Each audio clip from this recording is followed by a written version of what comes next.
Qutailah pasti tahu dirinya sedang dalam perjalanan menuju pelaminan. "Tetaplah di sini dan jadikanlah aku istrimu," kata Qutailah, "dan engkau akan memiliki sejumlah unta yang telah dikurbankan untukmu.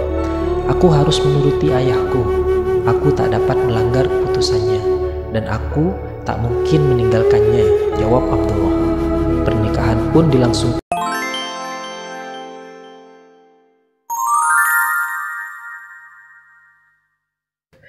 Kebutuhan akan seorang nabi, bagian 2. Intervensi Tuhan yang terakhir yang telah memindahkan orang-orang Mediterania dan memperluas dataran Eropa tidak memberikan banyak pengaruh apapun secara praktis bagi kaum penyembah berhala yang berpusat di kuil Mekah. Bangsa Arab di Hijaz dan dataran Najd ke timur tampaknya tidak tersentuh oleh pesan-pesan dalam Injil. Kaum Quraisy dan suku-suku pagan tidak memusuhi orang-orang Kristen. Kaum Kristen kadangkala datang untuk memberikan penghormatan pada makam Ibrahim, dan kaum Quraisy menerimanya dengan baik seperti terhadap tamu-tamu yang lain. Lebih dari itu, seorang penganut Kristen dibolehkan, bahkan didorong untuk membuat lukisan perawan Maria dan anaknya, Kristus, pada salah satu bagian dalam dinding Ka'bah yang jelas-jelas akan tampak mencolok karena begitu berbeda dengan gambar-gambar yang lain. Tetapi kaum Quraisy tidak melihat perbedaan itu.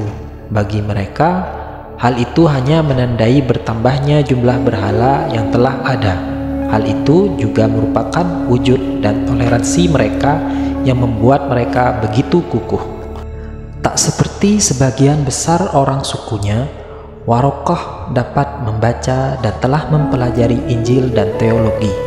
Karena itu, ia mampu melihat bahwa dalam suatu janji Kristus yang umumnya oleh umat Kristen dianggap merujuk ke mukjizat Pantekosta, tidak ada satu elemen pun yang tidak cocok dengan mukjizat itu, dan mesti dirujukkan ke sesuatu yang lain, sesuatu yang belum terpenuhi.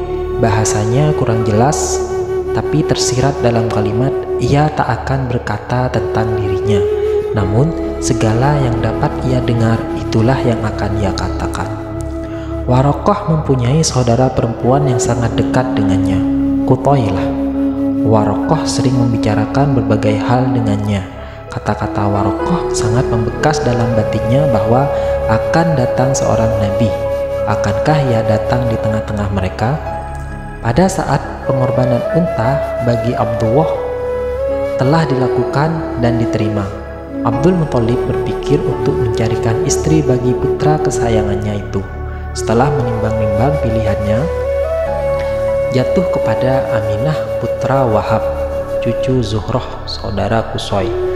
Wahab adalah pemimpin Bani Zuhroh, namun telah meninggal beberapa tahun silam. Kini Aminah diasuh oleh pamannya Wuhaib, yang meneruskan jabatannya sebagai pemimpin kabilah.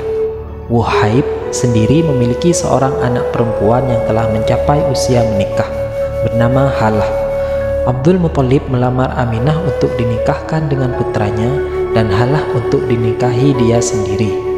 Wuhaib setuju, maka segeralah dilakukan berbagai persiapan untuk pesta dua pernikahan pada waktu dan tempat yang sama. Pada hari yang telah ditentukan, Abdul Muthalib menggandeng putranya dan bersama-sama mendatangi kediaman Bani Zuhroh. Dalam perjalanan itu, mereka mesti melewati kediaman Bani Asad. Dan sambil melewati jalanan Bani Asad, pada saat yang sama, ketika itu Qutailah saudara perempuan Warokoh berdiri di depan pintu rumahnya. Mungkin ia berharap dapat menyaksikan perayaan yang telah diketahui oleh penduduk Mekah sebagai upacara pernikahan besar-besaran. Abdul Muthalib saat itu telah berusia lebih dari 70 tahun, namun ia masih tampak lebih muda dari usianya.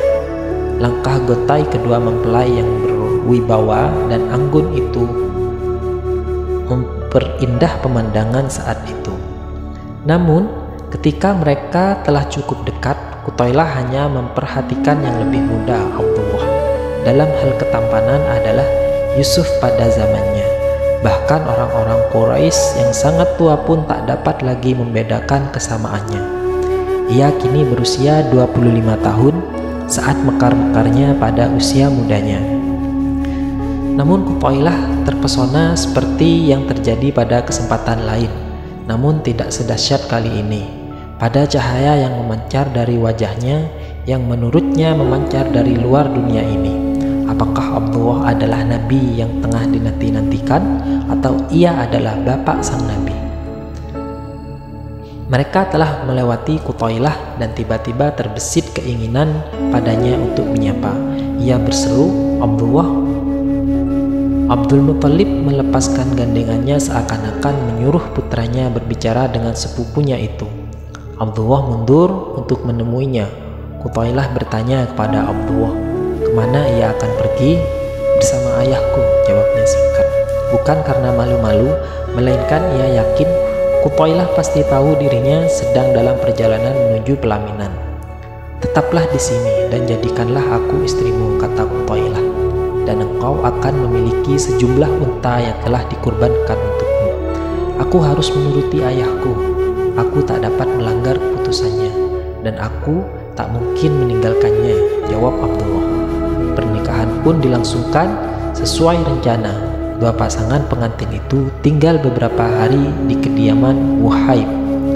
Pada waktu itu Abdullah keluar untuk mengambil sesuatu dari rumahnya sendiri, dan ia bertemu lagi dengan Qutailah, saudara perempuan Waraqah. Mata Qutailah menatap wajah Abdullah dengan seksama. Ketika ia berhenti di dekatnya, Abdullah berharap Qutailah mengajaknya bicara. Ketika Qutailah diam saja, Abdullah bertanya, mengapa ia tak berkata lagi seperti kemarin. Ia menjawab, "Cahaya yang ada padamu kemarin telah hilang. Hari ini engkau tak lagi bisa memenuhi harapanku." Pernikahan itu berlangsung tahun 569 Masehi. Tahun setelah itu dikenal sebagai Tahun Gajah, dan itu sangat penting berdasarkan beberapa alasan.